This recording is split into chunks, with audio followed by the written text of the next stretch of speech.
Gökçe ile Astroloji kanalına hoş geldiniz efendim. 20 Mart'ta Güneş Koç burcuna geçiyor ve bahar ekinoksu ile birlikte astrolojik olarak yeni bir yıl başlıyor. Evet, bahar ekinoksu deyince benim yüzümdeki tebessümü de görmüşsünüzdür değil mi? Evet, baharı gerçekten çok severim. Ama bu sıradan bir tarih değişimi elbette değil. Yani ben zaten bu konuyu gündeme aldıysam bir şey var demektir değil mi? İşte bu zodyan sıfır noktası. Evet, yani enerjinin yön değiştirdiği bir eşik. Şimdi 6 Mart'ta biliyorsunuz Venüs Koç'a geçtiğinde bekleme odası kapandı demiştim değil mi? Biliyorsunuz çok net anlatmıştım bu konuyu. Şimdi ise Güneş de Koç'a girerek ne oluyor? Bu temayı büyütüyor.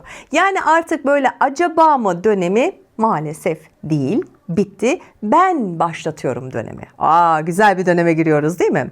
Şimdi Koç enerjisi tabii ki netlik ister, hız ister, inisiyatif ister. Yani nerede geri durduysan, nerede sürekli böyle ertelediysen işte o alan olabildiğince görünür olacak. Çünkü bu eşik karar almayanı zorlayan, adım atanıysa destekleyen bir başlangıç noktası olacak. Şimdi bu videoda tabii ki şunu çok net bir şekilde konuşacağımızı baştan söylemem lazım. Bu yeni astrolojik yılın aslında ana ruhu ne? Şimdi asıl soru bu. Önümüzdeki aylarda hangi tavır güç kazandıracak, hangi tavır seni yavaşlatacak? İşte kim bu enerjiyi avantaja çevirecek, kim sabırsızlık yüzünden her zaman olduğu gibi biraz tökezleyecek. Tabii ki şimdi bunların hepsinin cevabını videomuzda bulacağız. Şimdi gel önümüzdeki dönemin yönünü beraber netleştirelim mi? Evet, netleştirelim. Şimdi öncelikle ekinoks nedir?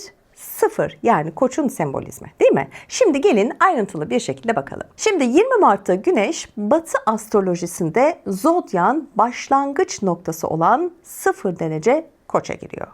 Bu an bahar ekinoksu. Aslında bu sadece böyle bir mevsim değişimi değil, astrolojik yılın başlangıcı. Yani gökyüzünde yeni bir irade döngüsü açılıyor. Şimdi ekinoks geceyle gündüzün değil mi? Herkes bilir bunu. Eşit olduğu andır. Evet, doğru. Işık ve karanlık böyle tam bir dengededir. Yani muazzam bir durum. Ama bu denge elbette uzun sürmüyor. Şimdi bu andan sonra ışık artmaya başlar. Astrolojik sembolizm böyle tam da burada devreye girer, biliyor musunuz? Bilinç yükselir, görünürlük artar, böyle içinizde bekleyen enerji dışa doğru akmaya başlar. Balığın o dağınık, belirsiz ve çözülmeye açık atmosferi kapanır, yerine daha keskin, daha net bir frekans gelir. Şimdi evet, Koç zodyan ilk burcudur değil mi? Kardinal ateştir. Şimdi kardinal ne demek Gökçe Hanım diyeceksiniz değil mi? Farklı farklı terimler geldi önünüze. Aslında kardinal demek başlatan demektir. Ateş demek biliyorsunuz yaşam gücü ve irade demektir. Güneş ise kimliğin merkezidir. Bakın tek tek ne anlamlar ifade ettiğini sizlerle paylaşıyorum. Güneş 0 derece Koç'a geldiğinde sembolik olarak aslında biz şunu görürüz. Kolektif bilinç ben demeye başlar. Bu da bireysel yön belirleme eşiğidir. 0 derece Koç'a dünya noktası denmesinin işte sebebi de budur. Bakın ne güzel, size böyle küçük de ders vermiş oluyorum değil mi? Evet, bunlar gerçekten önemli ve detaylı bilgiler. Bu derece kolektif başlangıç derecesidir. Enerji burada hamdır, filtresizdir, potansiyeldir. Henüz planlanmamıştır ama harekete hazır demektir. İşte bu yüzden bu dönem düşünce aşamasında kalan niyetlerin eyleme dönüştürülmesi gereken bir fazdır. Bakın o kadar önemli bir paragraf ki bu kısmı bence çizin, okuyun, döne döne izleyin. İşte bu eşik hazır hissettiğimde yaparım değil, yapmaya başlayınca hazır olurum bilinciyle çalışır. Tamam? Yani özet cümle aslında bu. Evet, balık son burçtur değil mi? Kapanıştır, çözülüştür. Bana göre içe de dönüştür. Koçsa ilk nefes gibidir. Doğum anı gibidir. Yani bir bebeğin böyle ağlaması gibi güçlü ve durdurulamazdır. Nazik bir geçiş değildir değil mi haliyle? Evet, atmosfer değişir. İçsel dürtü artar, hız artar. Beklemek zorlaşır. Çünkü enerji artık içte kalmak istemiyor ki, dışa akmak istiyor. Ama şimdi bir ama var. Burada kritik bir nokta var. Koç enerjisi bilinçsiz cesaret asla değildir. Tamam mı? Bu ayrımı lütfen iyi yapalım. Bu ham bir güçtür. Yani yön verilmezse ne olur biliyor musun? Fevrilik üretir. Ama yön verilirse liderlik üretir. Bakın aradaki ince çizgileri çok net sanıyorum anlatabiliyorum değil mi? Yani altını çize çize de söylüyorum ama bakın burada çok ince detaylar var. 2026'nın başlangıcı işte tam da bu ayrımı maalesef test eder. Sabırsızlık mı, stratejik cesaret mi? Hadi merak ediyorum bakalım. Yorumlar kısmında buluşalım, olur mu? 6 Mart'ta Venüs Koç'a geçtiğinde biraz kalp hızlandı değil mi? Evet, bunları zaten işlemiştik, artık biliyorsunuz. İlişkilerde böyle dürtüler yükseldi. Şimdi Güneş'te Koç'a geçiyor. Yani bu artık ne oluyor biliyor musun? Sadece duygu değil, yani bilinçli karar demek oluyor. Anlatabiliyor muyum? Bilinçli karar zamanı demek. İşte bu ekinoks tabii ki mucize getirmeyecek ama böyle bir sıfır noktası da bize sunacak. Ve sıfır noktası da her zaman rahatsız edicidir. Yani buralar birazcık böyle can sıkıcı olabilir ama bilmenizde tabii ki fayda ve yarar var ki ona göre hareket edin. Çünkü boşluk bırakmaz. Ya yön belirlersin ya da maalesef savrulursun. Anlatabiliyor muyum? Hani arada kalırım, arafta kalırım gibi bir durum maalesef burada sökmez. Enerji akmaya başlamış demektir. Şimdi burada bir soru sormak lazım değil mi? Bu yıl başlatacağın şey ne o zaman? Değil mi? Neyi başlatmak istiyorsun? Evet, 2026 astrolojik yılın ruhu, bu enerji tabii ki nasıl çalışır? İşte asıl soru da burada. Şimdi 20 Mart'ta birlikte enerji sadece hızlanmıyor, yön değiştiriyor. Bu eşikten sonra atmosfer daha kişisel, daha cesur ve daha net çalışmaya başlar. Karar süreçleri evet kısalabilir çünkü belirsizliğe tahammül kalmamıştır, artık azalmıştır haliyle değil mi? İnsanlar böyle artık içinden geçen şeyi daha fazla tutmak istemez. Bu da zaten en doğal hakkımız değil mi?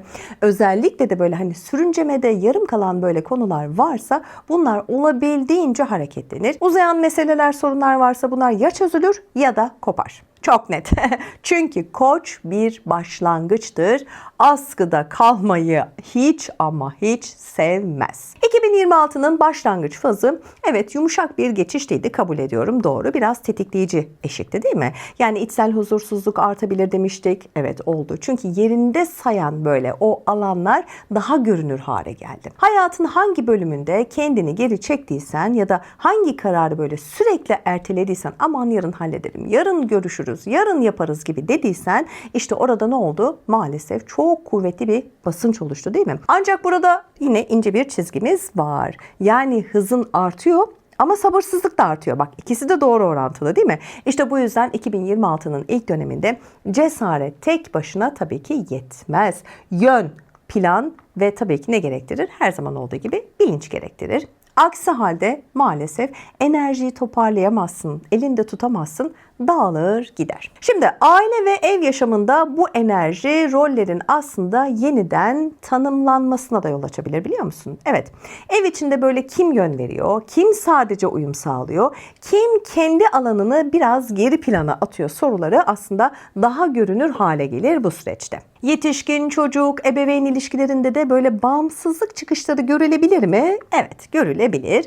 Bu her zaman yani böyle bir evde hani tatsızlık çıkacak, bir kavga çıkacak, ses yükselecek anlamına gelmiyor tabii ki. Ama herkesin böyle kendi iradesini daha net ortaya koyduğu bir atmosfer oluşur desek sanıyorum çok doğru bir ifade olacak.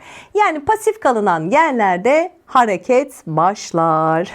Şimdi aşk ve ilişkilere bakalım. Buralarda aslında çok net söyleyeceğim bir cümle var. Hız belirginleşir. Tamam mı? Uzun süredir böyle netleşmeyen bağlar ya ileri taşınır ya da maalesef dağılır gider. Koç enerjisi belirsizlikle beslenmez değil mi? Bak, az önce de belirtmiştim. İlk adımı atma cesareti artar evet ama tahammül eşiği maalesef düşer. Yani yeter artık, yani bir şey olacaksa olsun, olmayacaksa da olmasın tarzında işler. Küçük meseleler böyle daha hızlı bir şekilde büyüyebilir. Hani küçücük bir şeydir. Ya benim şimdi bu söylediğimde ne var dersin ama çok şey vardır. Yani büyüyebilir. Anlatabiliyor muyum? Hani bu süreçte kuracağınız cümlelere ya da olaylara karşı bakış açınızı bir tık daha böyle sakin yaklaşıp karşılamak daha doğru bir ifade olacaktır. Çünkü Taraflar ihtiyaçlarını daha doğrudan ifade ediyor. Yani neden hani o küçücük meselelerin, sorunların büyüyebildiği kısmı işte burayla bağlantılı. Anlaştık mı? Bu yıl ilişkilerde ana temamız ne olsun? Romantizm tabii ki herkes ister ama hayır. Tamamen dürüstlük ve netlik. Anlaştık mı? Yine önemli bir cümle, altını çiz. Ve geldik tabii ki kariyer alanına, elbette önemli. Şimdi Koç başlangıcı, girişimciliği ve elbette ki rekabeti artırır. İnsanlar böyle daha görünür olmak, kendi projelerini başlatmak ve liderlik almak konusunda böyle daha istekli olabilirler. Daha böyle öne çıkmak isterler. Hani yerimde sayıyorum diyenler vardır ya, işte onlar için aslında çok güçlü bir itiş vardır, biliyor musunuz? İş değiştirme kararları olabilir bu süreçte, yeni projeler olabilir, kendi işini kurma düşünceleri bile olabilir. İşte bunların hepsinin artabileceği bir dönem. Ancak şimdi Koç'un çok hızlı olduğunu bir kere unutmayalım. Koç hızlıdır. Stratejik olmadan atılan adımlarda ne olur? Maalesef sizi yorar. Anlatabiliyor muyum? O yüzden adımlarımızda temkinli ve dikkatli atıyoruz. Ve geldik tamamen duygusal kısma, para tarafına. Şimdi ani yatırımlar, hızlı kazanç beklentileri, daha cesur finansal kararlar görülebilir mi bu süreçte? Elbette görülür. Koç bekleyerek biriktirmekten çok hemen böyle hareket ederek kazanmak ister. Kontrollü risk alanlar sanıyorum kazanç sağlayabilecek bu süreçte, ama her zaman olduğu gibi acele karar verenler, fevri karar alanlarda maalesef bu süreçte kayıp gidebilirsiniz. Anlatabiliyor muyum? Peki sosyal yaşam hepinizin hayatında demeyelim ama çoğunuzun hayatında önemli bir yer işgal ediyor. Şimdi bu da yadsınamaz bir gerçek. Sosyal yaşamda bireysellik biraz yükselecek. İnsanlar fikirlerini böyle daha açıkça söyleyecekler. Daha az diplomatik davranacaklar. Bu durumda tabii ki bazı arkadaşlıkların böyle yön değiştirmesine neden olabilir mi? Çok doğru. Koç enerjisi böyle kalabalığa uyum sağlamak yerine kendi duruşunu ortaya koymayı büyütür. Yani anlatabiliyor muyum? Yani bu süreçte aslında yüzeysel bağlar zayıflarken daha net ve güçlü ilişkilerde öne çıkabilir. Aslında bizim için çok doğru bir tespit bu. Neden diyeceksiniz? Dediğim gibi hani böyle zayıf olan, hani sizin gerek arkadaşlıklarınızda, gerek dostluklarınızda, gerekse ikili ilişkilerinizde zayıf bağlar vardır ya, böyle hani çürük. İşte onlar böyle kopup gider. Zaten zayıftır, elinde kalır, ama güçlü olanlar, böyle sağlam olanlar da zaten ön plana çıkacaktır ve seninle bu yolu yürümeye devam edecektir demek. Ve şöyle demek gerekirse, yani genel olarak 2026'nın ruhu evet ağır ve beklemeye dayalı bir atmosfer değil. Bunu artık netleştirdik. Bu bir başlatma enerjisi. Netlik artar, hız artar, bireysel sorumluluklar artar. Bu enerji mucize elbette vaat etmiyor ama fırsat sunar. İşte bu yılın temel sorusu da asla değişmeyecek bana göre ve eminim bu videoyu izledikten sonra sizin için de aynı şey olacak. Direksiyona geçecek misin, yoksa başkalarının kararlarına mı uyum sağlayacaksın? Bak, çok önemli bir soru. Merak ediyorum, hangisini yapacaksın? Yorumlarda buluşalım. Evet, şimdi geldik en önemli noktaya. 20 Mart 2026'da Güneş 0 derece Koç'a geçtiğinde açılan astrolojik yıl özellikle kardinal burçları daha doğrudan çalıştırır. Şimdi burada bir virgül koyuyorum. Çünkü ekrana çok güzel bir grafik getiriyorum. Şimdi ben ne demek istiyorum? Sizler de bu grafik eşliğinde sanıyorum beni daha iyi anlayacaksınız. Tamam mı? Çünkü Koç zodyan başlangıç noktasıdır ve Yengeçle Oğlağa 90 derecelik kare, Teraziye de 180 derecelik karşıt açı yapar. Şimdi kare ve karşıt açılar astrolojide aslında harekete zorlayan açılar demektir. Konfor alanını biraz sarsar, karar aldırır, beklemeyi de haliyle biraz zorlaştırır. İşte bu nedenle Koç, Yengeç, Terazi ve Oğlak burçları, bakın çok önemli. 2026'nın başlangıcı öyle idare etme değil, tamamen yön belirleme dönemi olacak. Sanıyorum grafikten de söylemlerimden de net bir şekilde anlaşıldı, değil mi? Şimdi Koç ve yükselen Koçlar için tabii ki bu geçiş doğrudan birinci ev enerjisini temsil eder. Şimdi Gökçe Hanım diyeceksiniz. Çok derin daldınız bugün konulara, açılar, evler. Şimdi şöyle diyelim, ev birinci ev dedim.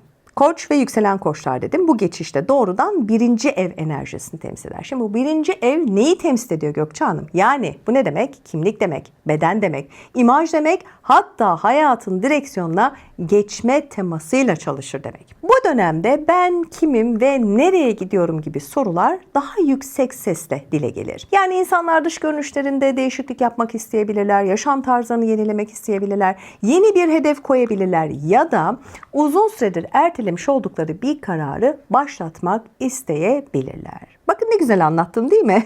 Devam edelim. Şimdi sadece bunlarla sınırlı değil. Özgüven artar ama aynı zamanda sabırsızlık da artar, biliyor musunuz? İlişkilerde böyle daha direkt ve net bir tavır ortaya çıkar.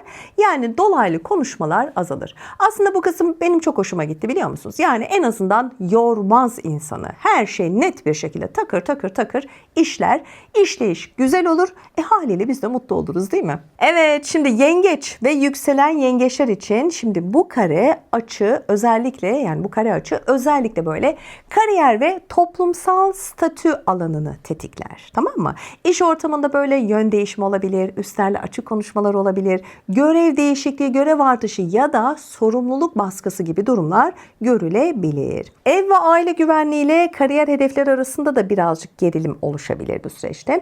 Şimdi bu evde kalayım mı yoksa büyüyeyim mi gibi hani böyle bir ikilem yaratabilir kafanda, biliyor musun? Yani çok saçma gelebilir size ama gerçekten bunlar aslında çok önemli detaylar. Yani bu evde kalayım mı yoksa büyüyeyim mi gibi hani ikilem. Eğer böyle duygusal tepkilerle hareket edersen bu süreçte stresin artacaktır. Değil mi? Her zaman olduğu gibi. Ama bu süreçte bir tık daha artacak. Ama planlı hareket edersen ciddi bir kariyer sıçraması da mümkün olur mu? Kesinlikle olur. Terazi ve yükselen teraziler için karşıt açı ilişkiler böyle alanı çalışıyor. Şimdi bu ne demek? Bu dönemde ben mi biz mi dengesi sınanır. Bak, önemli detaylar, yani her bir açının ne anlama geldiği anladınız mı şimdi ne kadar önemli? Uzun süredir böyle askıda kalan ilişkilerde netleşme ihtiyacı elbette bu sürede artacaktır. Şimdi evlilik, ortaklık, yakın ilişkilerde de rol dağılımı konuşulur. Terazi biliyorsunuz fazla uyum sağlama eğilimindedir. Yani her zaman için adı üzerinde terazi bir denge sağlamak isteyecek tabii ki. Fakat bu enerji tabii ki kişiyi kendi ihtiyacını böyle açıkça ifade etmeye de zorlar mı? Haliyle zorlar. İşte bu süreç bazı bağları tabii ki güçlendirirken bazılarını da maalesef bitirir. Bu da sizin hayrınıza olur mu? Neden olmasın? Şimdi Oğlak ve yükselen Oğlaklar için kare açı aile, ev ve temel güvenlik alanını tetikler. Bak, buraları can kulağıyla dinleyin, olur mu? Yaşam düzeninizde değişikliktir, taşınmadır, ev planıdır, aile içi kararlar gündeme gelir demek. Biliyorsunuz Oğlak çok kontrol ve planı olabildiğince sever. Koçsa çok hızlı hareket etmek ister. İşte bu tempo haliyle ne yapacak? Yani biri koş derken biri dur diyor. Farklı huzursuzluklar yaratabilir. Tamam mı? Bu tempo farkı elbette huzursuzluk yaratacak. Çünkü bir taraf diyor ki kalk gidelim, bir taraf diyor ki yok otur. İşte bu uzun süredir ertelenen bir yaşam kararı varsa bu süreçte bu eşik işte o kararı başlatma gücünü çok net verir size. İçsel güvenlikle dış başarı arasındaki denge yeniden kurulur. Ya tamamen size bağlı bu noktada. Nasıl davranacağınız, nasıl hareket edeceğiniz. Şimdi özetle şöyle toparlayalım. Hani kardinal burçlar için bu başlangıç daha görünür, daha hareketli ve daha karar gerektiren bir fazdır diyelim mi? Kesinlikle diyelim. Altına da imzasını atıyorum. Bu etki tabii ki her bireyde, her zaman söylüyorum, aynı şiddetle olmaz, olamaz. Özellikle haritada 0-5 derece arasında gezegen varsa etki daha güçlü hissedilir dedim. Bunu da altını çizerim. Ama genel temayı da şöyle bir netleştirmek gerekirse, evet, bekleyen alanlar hareketlenir. Çok ciddi söylüyorum. Bastırılan istekler olabildiğince görünür hale gelir ve hatta yön seçme zorunluluğu da elbette bu süreçte artacaktır. Peki şimdi gelelim sabit burçlara, değil mi? Yani Boğa, Aslan, Akrep ve Kova. Ekran başına gel. Evet.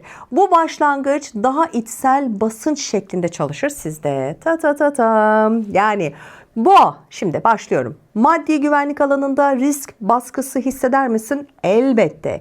Yeni gelir fırsatları çıkabilir mi? Tabii ki. Ama aynı zamanda da harcama dürtünde haliyle artacaktır. Ama ne yapıyorsun? Her zaman olduğu gibi kontrollü harcıyorsun. Aslan, şimdi senin için Görünürlük ve liderlik artışı mümkün bu evrede. Özellikle sahneye çıkmak, biliyorsun göz önünde olmayı çok seversin.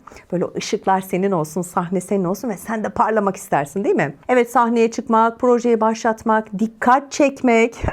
Çok üzgünüm ama evet, aslında doğasında var bu. Dikkat çekmek açısından böyle destekleyici bir dönemdesin. Hadi yaşadın. Ama ego çatışmaları maalesef büyüyebilir. Ve sevgili akrep, şimdi kontrol alanını zorlar. Tamam mı? Özellikle yine çiziyoruz altını. Evet, al kalemi kağıdı eline, çiz. Ortak para, kriz yönetimi ya da duygusal güç savaşları bu süreçte tabii ki gündeme gelecek. Kova içinse sosyal çevre ve hedefler alanında ani yön değişimleri görülebilir. Anlaştık mı? Yani bir anda hani böyle hiç hesapta kitapta yoktur. Bir anda böyle bir yön değişimi olabilir. Arkadaş çevresi ya da böyle uzun vadeli planlar yeniden şekillenecek. Şimdi gelelim değişken burçlara. Yani ikizler, başak, yay ve balık. Şimdi bu enerjiyi sizler daha çok böyle yön değişimi ve karar netleşmesi olarak hissedeceksiniz. İkizler için evet, iletişim olabildiğince önemlidir ve her zaman da ilk kuralıdır. İletişim ve ticaret alanı hızlanacak, güzel. Hızlı anlaşmalar, böyle ani fikir değişimleri gündeme gelecek. Sevgili Başak, iş düzeni ve günlük sistemler değişiyor. Yani yeni sorumluluklar ya da böyle çalışma temposu artışı görülebilir mi bu süreçte? Evet. Yay içinse böyle yeni eğitim, seyahat ve yön arayış başlar. Balık içinse maddi güvenlik ve özdeğer konuları daha netleşecek. Uzun süredir böyle dağınık olan alanlar varsa bunları toparlamak zorunda kalabilirsin. Evet, genel olarak şöyle 2026 astrolojik yılının başlangıcı benlik, ilişki, ev ve kariyer aksını kolektif olarak hareketlendirir diyorum. Sabırsızlığın artacağını söylediğim bir kez daha vurgulayayım. Hız da artar bu dönemde. Netlik ihtiyacı da haliyle otomatik olarak artacaktır. Pasif kalan alanlar elbette rahatsız eder bu süreçte. Ama hareket eden alanlarda elbette ne yapar? İvme kazanır. İşte bu enerjiyi kimseyi zorla değiştirmeyeceğini de söyleyelim. Ama yerinde saymayı da kolay kolay bırakmaz diye de eklemek istiyorum. Şimdi videomun artık sonuna geldim. Yavaş yavaş kapanış yapacağım da hiçbir hatırlatma yapmadım. Evet. Kanalıma lütfen abone olmayı, bildirimleri açmayı unutmayın ve tabii ki o güzel yorumlarınızı da lütfen benden esirgemeyin. Gerçekten kanalımızın büyümesi, daha fazla kitleye ulaşabilmemiz için bunlar haliyle önemli. Benim için de çok değerli. Teşekkür ediyorum şimdiden göstermiş olduğunuz ilgiye. Şimdi kendine dürüstçe şunu sor. Bu yeni astrolojik yılda nerede inisiyatif alacaksın? Yorumlar kısmına yaz, birlikte konuşalım. Ve bu enerjiyi doğru kullanmak istiyorsan az önce de belirttiğim gibi kanalıma abone olmayı unutmuyorsun. Görüşmek üzere. Hoşça kalın.